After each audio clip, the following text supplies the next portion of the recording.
Hello बच्चों, let's read the question. The question says that if sin alpha is equal to p, where modulus of p is less than equal to 1, then tan alpha upon 2 and cot alpha upon 2 are the roots of the equation. And the options given are px square minus 2x plus p is equal to 0, px square minus x plus p is equal to 0, px square plus 2x plus p is equal to 0, px square minus 2x minus p is equal to 0. इस question में ये given है कि sine alpha p के equal है और modulus of p less than equal to 1 है। तो पूछा गया है कि tan alpha by 2 and cot alpha by 2 इन चार में से किन इक्वेशन के रूट्स होंगे। बहुत ही सिंपल सा क्वेश्चन है। तो पहले हम की कॉन्सेप्ट लिख लेते हैं।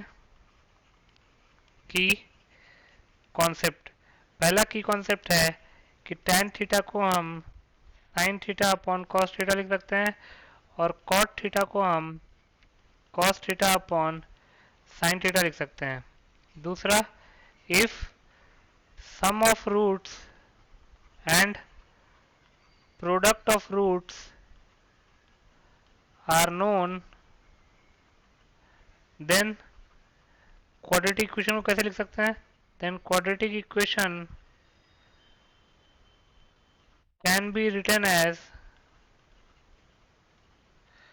x square minus sum of roots times x plus product of roots will be equal to 0. अगर सम ऑफ रूट्स और प्रोडक्ट ऑफ रूट्स पता है तो क्वाड्रेटिक इक्वेशन लिखने का तरीका होता है कि x square minus sum of roots into x plus product of roots is equal to 0।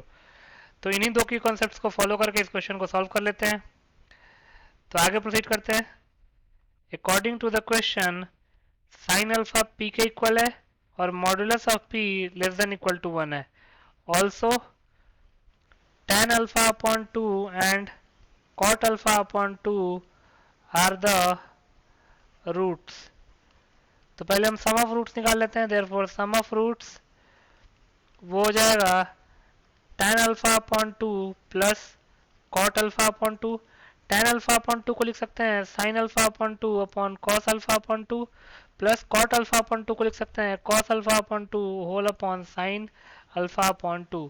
LCM लेंगे तो ये हो जाएगा sin alpha upon 2 into cos alpha upon 2। LCM से cos अल्फा अपॉन 2 को डिवाइड करेंगे तो आएगा sin अल्फा अपॉन 2, उसको मल्टीप्लाई करेंगे sin अल्फा अपॉन 2 से तो ये जाएगा sin square alpha upon 2 plus LCM को sin अल्फा अपॉन 2 से डिवाइड करेंगे तो आएगा cos alpha upon 2, cos alpha upon 2 को cos अल्फा अपॉन 2 से मल्टीप्लाई करेंगे तो ये जाएगा cos square alpha upon 2।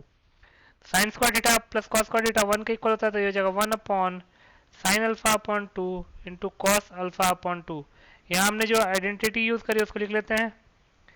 Since sin square theta plus cos square theta is equal to 1। अब सम ऑफ रूट्स क्या हो जाएगा? Sum of roots will be equal to 2 से मल्टीप्लाई डिवाइड कर लेते हैं 2 into sine alpha upon 2 into cos alpha upon 2 और 2 से डिवाइड भी कर लेते हैं। तो आगे प्रोसीड करते हैं।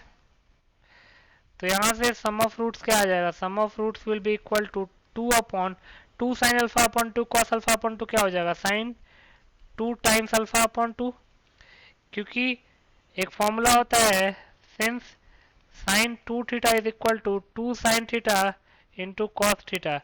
तो साइन 2 ऑफ अल्फा अपॉन 2 क्या हो जाएगा? 2 sine alpha upon 2 into cos alpha upon 2। तो यहाँ से सम ऑफ रूट्स क्या आ जाएगा?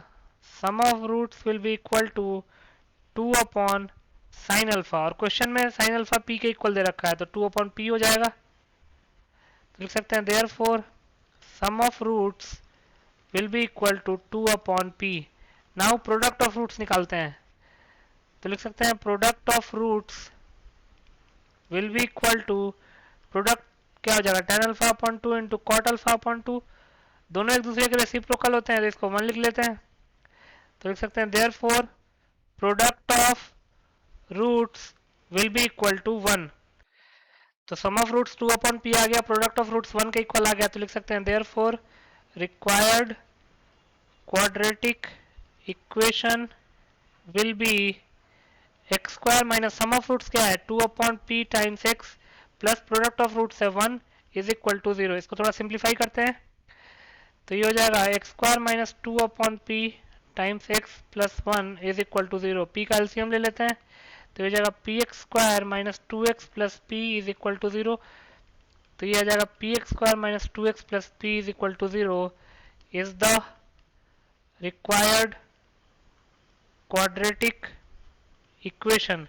तो अगर आप देखेंगे तो ये कौन से ऑप्शन में लिखा हुआ है, p x square minus two x plus p is equal to 0, ये ए ऑप्शन में लिखा हुआ है, तो ए ऑप्शन करेक्ट ऑप्शन हो जाएगा। तो लिख सकते हैं hence A is the required correct option. तो उसको टिक कर लेंगे। So this A option is the final answer. I hope you understood it well. Best of luck.